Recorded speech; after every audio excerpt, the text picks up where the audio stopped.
नमस्कार। इस वक्त पूरे देश में कोरोना वायरस को लेकर जो एहतियात बरती जा रही हैं, जो सावधानियां बरती जा रही हैं और जितना स्पेस मीडिया में कोरोना वायरस को लेकर दिया जा रहा है, उससे जाहिर हो रहा है कि इसको कितनी गंभीरता से लेना अब शुरू किया है हमने। सरकारों की तरफ से निर्देश दिए जा रहे हैं कि 50 लोगों के से ज़्यादा का इकट्ठ कहीं ना हो।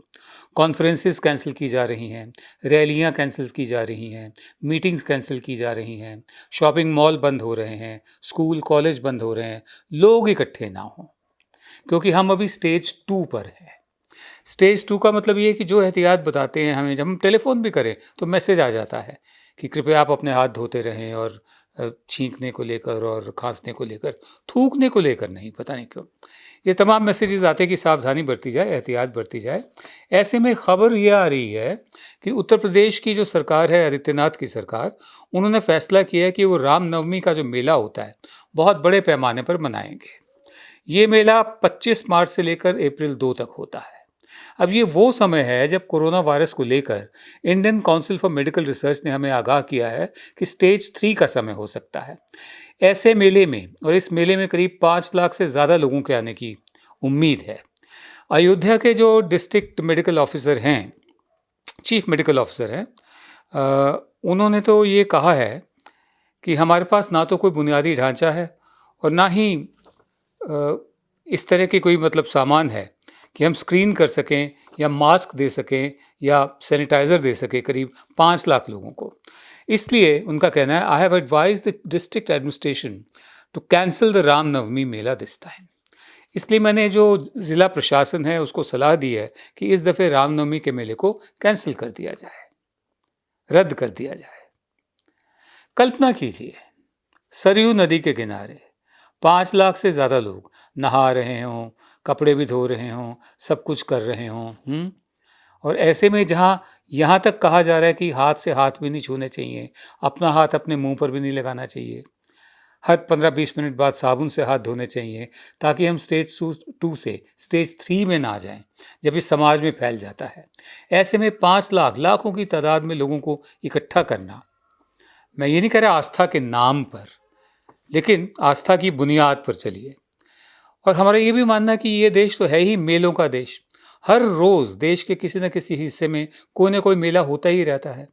अगर ये वक्त मुश्किल है, जो मुश्किल समय आया है पूरी दुनिया पर, लोग मर रहे हैं, लोग डिटेक्ट हो रहे हैं, केसेस पकड़े जा रहे हैं जहाँ कोरोना वायरस से संक्रमित हैं, जिनको हो चुका है या जो सस्पेक्टेड केसेस हैं, क्वारंटीन हो रही है, लोगों को सलाह दी जा रही है कि आप अपने घरों में रहिए, सोशल डिस्टेंसिंग करिए, घर में भी लोगों को ना बुलाएं, ना कहीं बाहर जाएं, रहें भी तो 1-1 1.5 मीटर दूर रहें एक दूसरे से। ऐसे में लाखों लोगों को इकट्ठा करना, और जबकि डिस्ट्रिक्ट मेडिकल ऑफिसर कह रहा हो कि हमारे पास कोई बुनियादी ढांचा नहीं है, ये सुनिश्चित करने का, साफ सफाई करने का, सैनिटाइजर्स का, मास्क का, स्क्रीनिंग का, इतने लाखों लोगों के हम कर पाएँ, तो इसलिए मैंने ये सलाह दी है ज़िला प्रशासन को कि रामनवमी का मेला कैंसिल कर दिया जाए। अब यूँ तो हमारे बहुत से ब्रांड एम्बेसडर भी हैं जो हमें कह रहे हैं, बहुत से सियाने भी हैं जो कह रहे हैं कि किस तरह से बचा जाए, घरों में रहा जाए, लेकिन हमें उम्मीद है कि लोग खुद ब खुद इस बात को समझेंगे, ख़तरा नहीं उठाएंगे। ट्रेन्स कैंसिल हो रही हैं, फ़्लाइट्स कैंसिल हो रही हैं, एयरपोर्ट्स पर भीड़ लगी हुई हैं, स्क्रीनिंग चल रही हैं। ऐसे में कितना सयानापन है ये करने में कि रामनवमी का मेला आप लाखों लोगों को बुलाकर कर रहे हैं।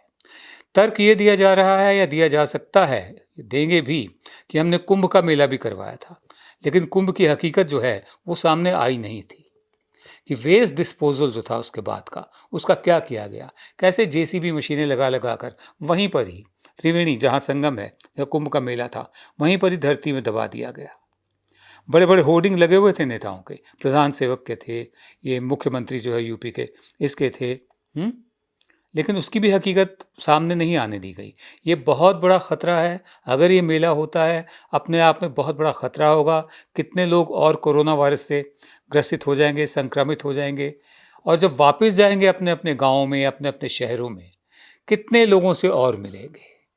यहाँ एक महिला बेंगलोर से उतरकर आगरा जाती है, 800 लोगों को साथ में अपना वो ये दे जाती है, संक्रमण जो है वो दे जाती है, वायरस दे जाती है। लाखों लोग जब इकट्ठे होंगे, कल्पना कीजिए क्या हो सकता है। तो उधर लेकिन जो डिस्ट्रिक्ट मजिस्ट्रेट है अयोध्या के अनुज कुमार झा, उनका ये कहना है कि this is a part of the tradition and we will take precautions but there is no plan to cancel the Ramnavami mela. ये हमारी परंपरा का हिस्सा है और हम समुचित जितने भी मतलब उपाय हैं वो हम करेंगे, एहतियात बरतेंगे। आप जितनी भी एहतियात बरत लें, इतनी बड़ी तादाद में लोगों का इकट्ठा होना, जबकि सिर्फ 50-50 लोगों की इकट्ठा होने की सलाह दी जा रही है, रैलियां कैंसिल की जा रही हैं, प्रदर्शन धरने जितने में चल रहे थे वो अपने आप को रीलोकेट कर रहे हैं। ऐसे में लाखों लोगों का इकट्ठा होना हमारे हिसाब से सयानफ नहीं है। Prevention is better than cure, जैसे कहते हैं कि एहतियात इलाज से बेहतर है। दशहरा दूर नहीं है, अगर आपको करना ही है और लोगों की आस्था की इज्जत करनी ही है तो दशहरा दूर नहीं है, तब तक ये समय भी टल जाएगा। जो 1 महीने का समय हमारा मुश्किल का समय है, ये ट्रांजिट पीरियड है। हम नहीं चाहते कि हम स्टेज 2 से स्टेज 3 में जाएं, जो इस वक्त चल रहा है, इटली में चल रहा है और अमेरिका में चल रहा है। स्टेज 4 में जाएं, जो चाइना में हो चुका है। तो एहतियात बेहतर है इलाज से। इलाज अभी ढूंढा नहीं गया है। हम उम्मीद करते हैं कि किसी न किसी के दखल पर, खासकर प्रधान सेवक के दखल पर, ये मेला रामनवमी का इस दफ़े कैंसिल कर दिया जाएगा। लाखों लोगों को इकट्ठा नहीं होने दिया जाएगा। उसकी जगह पर अगर आपको करना ही है तो बहुत से त्यौहार आते रहते हैं। ये तो है ही त्योहारों का देश। हमारी आज़ादी, हमारी निजता हमारा बुनियादी अधिकार है, ऐसा हमें संविधान देता है। और राइट टू लाइफ है जैसे, वो भी हमारा एक बुनियादी अधिकार है। निजता, प्रिवेसी या प्राइवेसी, वो भी हमारा अधिकार है। लेकिन उस पर चौतरफा हमले हो रहे हैं। सबसे बड़ा हमला हुआ आधार के नाम पर, जहाँ हमारी आंखों की पुतलियाँ, हमारी उंगलियों के निशान, हमारी तमाम डिटेल्स सरकार के पास हैं। सरकार के ज़रिए प्राइवेट ऑपरेटर्स के पास चली गई, ये जियो जैसी कंपनियां हैं उनके पास चली गई, वहाँ से आगे चली जाती हैं। हाँ, अब एक और हमला हुआ है। इसकी जानकारी दी है सेल फोन ऑपरेटर्स ने। सेल फोन ऑपरेटर्स जो हैं उन्होंने ये कहा है कि सरकार की तरफ से, डिपार्टमेंट ऑफ टेलीकॉम की तरफ से ये रिक्वेस्ट आई है कि कॉल रिकॉर्ड जो है, जो हम टेलीफोन करते हैं, किसको करते हैं, वो कुछ लोगों के मुहैया करवाए जाएं और पूरे देश के कुछ हिस्सों में।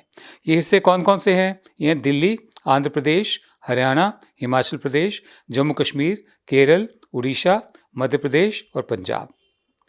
इंडियन एक्सप्रेस की एक रिपोर्ट है, उसके मुताबिक ये रिकॉर्ड मांगे जा रहे हैं ख़ासकर जनवरी और फरवरी के महीने में।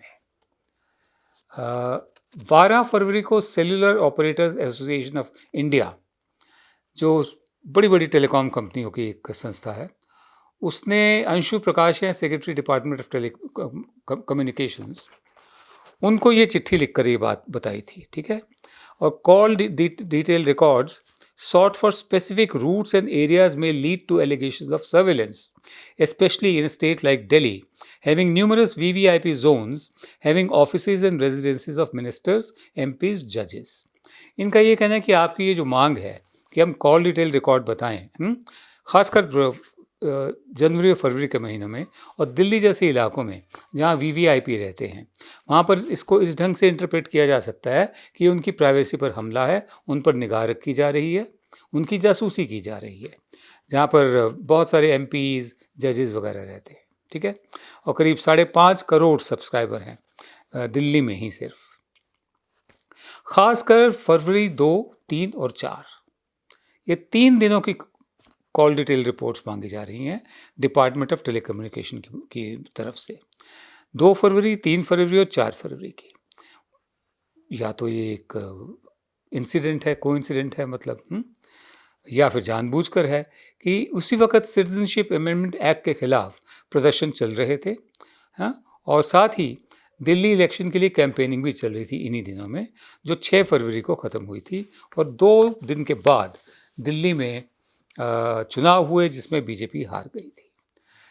बहरहाल एक और भी खबर सामने आई है, इसी से मिलती जुलती है, कि जो सरकार है वो 360 डिग्री यानी मुकम्मल एक दायरा डेटाबेस तैयार कर रही है हम सबका, आधार के ज़रिए, आधार को आधार बनाकर, जिसमें जिस तरह की डिटेल्स होंगी उसमें वो ऑटो अपडेटिंग होगी। हम जो करेंगे वो हमारा अपडेट होता जाएगा उसमें, और हर भारतीय की ज़िंदगी का हर हिस्सा सरकार को मालूम होगा।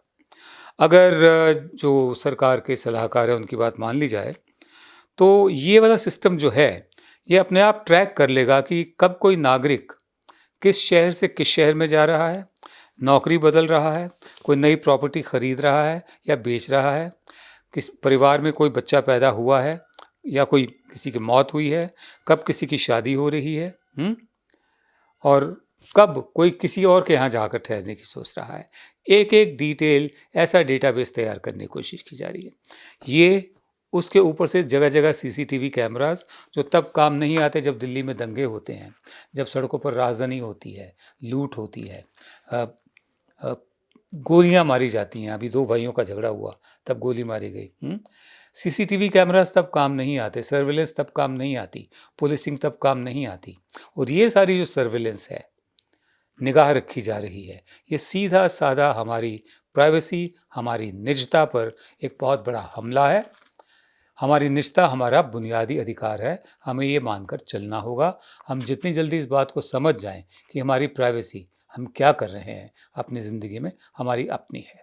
सिर्फ इस बात का बहाना लेकर या इसको बहाना बनाकर कि गरीबों के लिए जो राशन की सुविधा है उसका गलत इस्तेमाल ना हो और क्रिमिनल्स को पकड़ने के लिए है, तो यहाँ क्रिमिनल्स नहीं बसते हैं।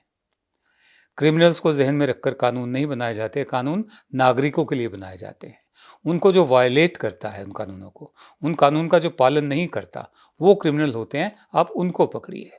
नागरिक की निजी जिंदगी में दखल मत दीजिए, और ये सबसे पहले हम सबको खुद रियलाइज करना है। नमस्कार।